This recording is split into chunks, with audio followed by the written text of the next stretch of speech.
Mas pas-pas nga resulta sa laboratory test sa mga produktong isda o gubang aquaculture sa General Santos City, mamahimo karong tukuro na ang Fish Health and Quality Control Laboratory Facility sa syudad.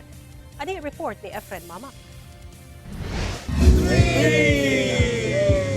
Gipangunahan sa Bureau of Fisheries and Aquatic Resources, Lakip Department of Agriculture, ang groundbreaking sa 3-story BPAR-12 satellite office nga dunay Fish Health and Quality Control Laboratory nga gipahigayon sa General Santos Fishport Complex, General Santos City adlawng Martes. Gigahinan kini og halos 115 million pesos. Anaa sa 1,470 square meters ang lot area ni ini nga dunay 648 square meters ang floor area. Sa maong pasilidad, mamahimo nang makatest og sample sa mga produktong isda ug ubang aquaculture nga produkto kalabot sa kalidad ni ini. Gikalipay kini sa tuna industry sa Gensan. Pipila ka tuig na matud pa kining gihangyo sa national government sanglit problema na matud pa ang tigdugay nga resulta sa laboratory results sa kalidad sa tuna. We are the tuna capital in the industry pero wala tay laboratories. So unang ipangainan mo ang pag-examine sa tubig o sa histamine content kay tuna man ta. Kaya ang tuna, pag di na mo ma-regular ug maayo,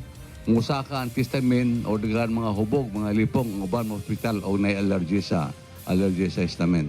Ang maong pasilidad, dakong tabang sab sa fish disease surveillance. This facility will serve as a vital infrastructure not only for the efficient operations of our regional satellite office but also for maintaining fish disease surveillance, products quality control, and food safety compliance, functions that are increasingly essential in both domestic and international markets. Nakatakdang mahuman ang pagtukod sa proyekto sa June 10 sunod tuig. Hinauton ta nga kining niang infrastruktura nga atong ibutang dinhi makatabang kanato og makahimo nga makahatag og maayo nga imahe dinhi sa General Santos nga ang mga produkto gikan sa General Santos maayo, safe, unya global quality par excellency. Kauban si Gary Balantay ug Bong Vicencio, Efren Mamak.